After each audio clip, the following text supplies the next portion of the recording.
السلام عليكم ورحمة الله وبركاته. الشما هركفوني أكم جرتني أمتك آلي أمتك أشتي الله شو ندمنا شو ديننا شو وي إندنو قويتا متينا لنجدين دلما مدي مالتنا إنجدي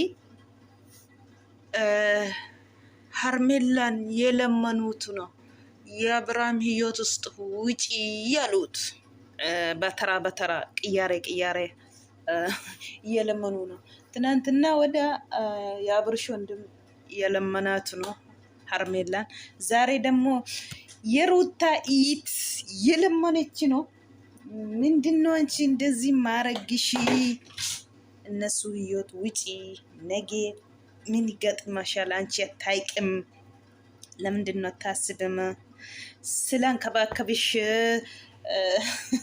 የሱ ሆናለሁ ብለሽ ካሰብሽ ተሳስተሻል ያለች ነው። እንግዲህ ሀርሜላ ደግሞ ሞቼ እገኛለሁ እኔ አብርሽን አልተውም፣ በተራ መጣችሁ አትንጫጩብኝ ያለች ነው።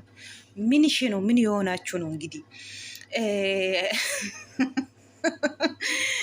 አትሰማም እሷ እኮ አትሰማም፣ በጭራሽ አትሰማም ሀርሜላ፣ በጭራሽ ከንቱ ልፋት። ምንድን ነው እናንተ በተራ መጣችሁ ብተንጫጩ? እሷ እኮ አብርሽ ርቅ ከኔ ካለ በግድ ፍቅር በግድ አይሆንም። ገባችሁ? ስለዚህ እሱም ፈልጎ ነው እንደዚህ ማደርጋት አብርሽ ራሱ ማለት ነው። እሷ ላይ ብቻ አትፍረዱ። እሱ ፊቱ ካልሰጣ ለምንድን ነው እሷ ጋር የምትሄድ? ሀርሜላ ላይ ብቻ አይደለም እኮ የምፈረዳችሁ እናንተ። አብርሽ ነው ፊቱ ነው የሰጠው፣ የሸካከ የሳማት የተሸከማት እሱ ነው እንጂ እሱ ሂድኝ እኔ አልፈልግም እኔ ባለ ትዳር ነኝ ልጅ አለኝ ካለ ለምንድን ነው ወደ እሱ ትመጣለች ሀርሜላ? እሱ ፈልጎ ነው ያመጣ።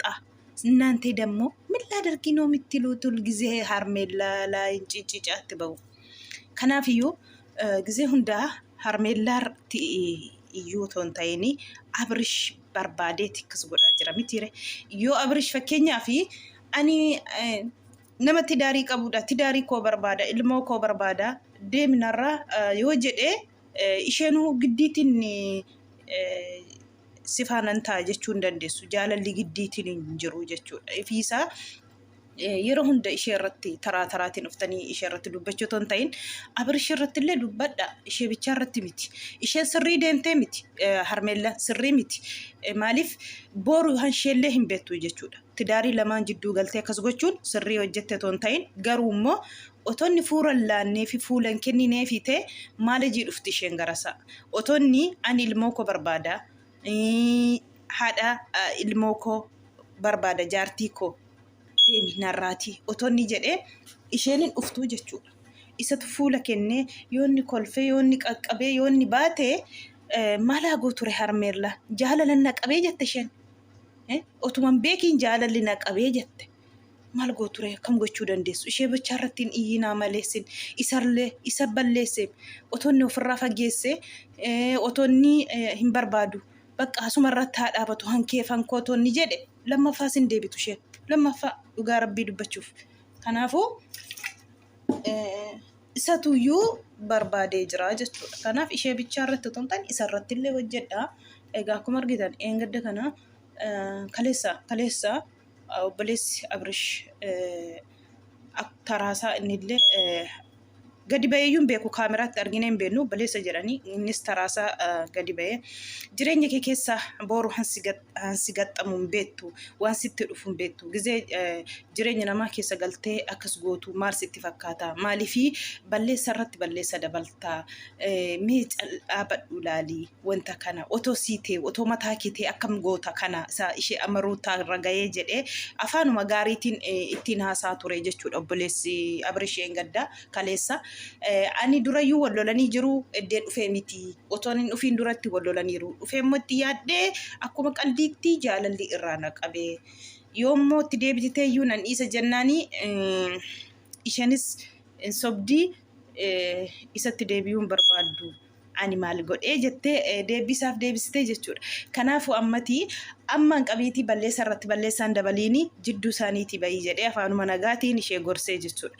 Har'allee akkuma argitan egaa obboleettiin Ruuttaa isheen hangafni silaan kabakka bishii sila si waan hundaa si godhee fi si qaqqabeef si jaalladhee siin jedhee fi kan isaa taata miti kan sitti bu. Kanaafuu jireenya jara lamaan jidduutti bahii jettee jirti isheenis jechuudha. Harmeellaan nama dhaga'u miti jechuudha. Nama sinii dhaga'u miti. Otoo dhageessitee arrabni lafee nama cabsa. Arrabni lafee ishee cabsee kanayyuu deebiti turte too deebititee dhugaa rabbii dubbachuuf jechuudha. Nama akkas arrabsamee arraban dhageenye nama akkasiin argine ani dhugaa dubbachuuf. Kanaafuu Abrish illee fuula dhawwatee hinuma deemti irraa jechuudha. Abrishitu fuula laatee fi malaa gooture isheen yoonni fuula laatee yoonni qaqqabe yoonni hungatee akkuma jaartii isaatti ofitti hinqif godhee hungataa'u akkamaa taatume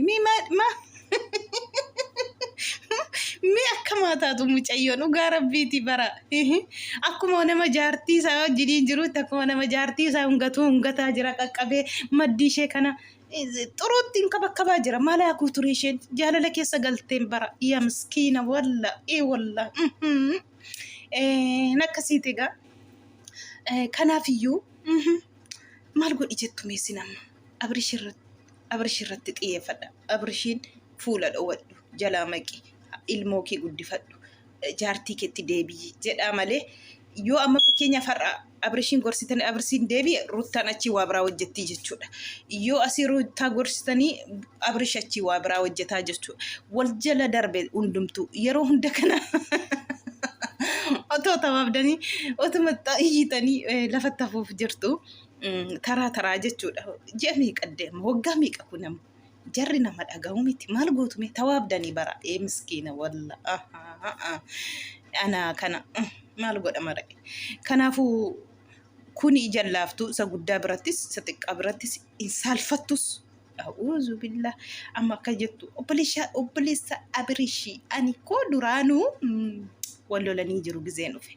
Isheen koo isa jaallattee miti sobdi isa akkas gootee miti jechaa jirti jechuudha harmeellaani. Harmeellaa egaa Abrishiin abbaarra aanu laalla Ruuttaa ወይን harmeella macarrashaa argina gawlumaan abbaarra aanu jechuudha.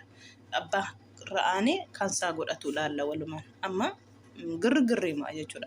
Achis jireenya isaanii keessaa bahii yoo jedhan hin biyyoo hin bahu asii sanaan jireenya isaa keessaa bahinaan hin biyyoo hin bahu jettiin talle egaa maal godhure ishee bichaas miti. Abrish deemi yoo jedhee dhugaa rabbii hin deemti. Abrish biratti hafe amma harmeellaa bichaa miti jechuudha isin irratti dubbattanii.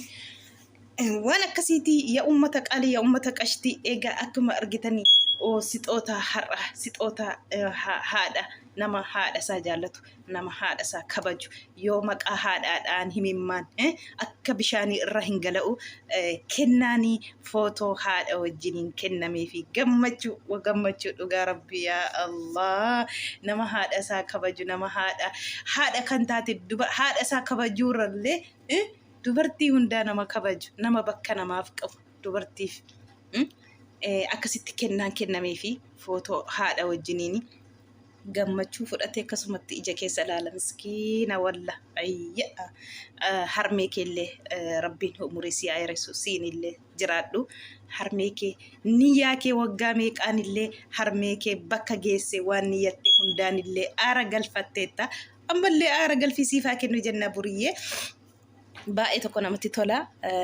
Egaa tsumeen si jaallata dhugaatti kenna haadha kee wajjiniin kenna ajaa'ibaa sii kennee jira.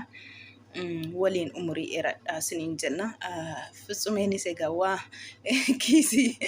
waan barana hojjettan balleessitanillee baga kanaanillee deebiste siin jenna. Tsume waan balleessaa turtan beektu sinu waan irra turtanii egaa kanammoo irraanfachiisuuf kenna ajaa'ibaa kennitee jirtaa fi baay'ee tokko namatti tola.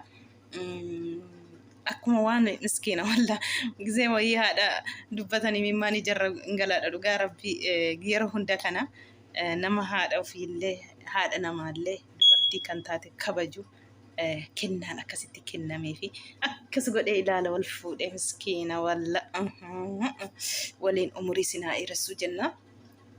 Egaa Fitsumiyatillee galatoom kenna kennitee fi balleessaa kee immoo kiistee jirta. Beektaatu waan hojjette immoo waan akkasiiti sinin jenna. Ummata qaalii ummata qashti viidiyoo kana yoo sin bira geesse sinitti tole laayik naa godha subscribe naa godha na jajjabeessa sinin jedha ummata koo qaalii qashtoota koo sinin jaalladha sinin jedha dhugaa rabbii galatooma hundi keessanuu sinin jedha bakka jirtanitti dhugaa rabbii baay'ee tokko sin galateeffadha naa jiraadha sinin jedha ummata qaalii ummata qashtii. Waan akkasiiti viidiyoon koo har'a isa kanadha sinin jedha kana sinii qabadheen dhufee hanna dhaggeeffattaniif galatoomaa turtii gaarii siniif haa ta'u.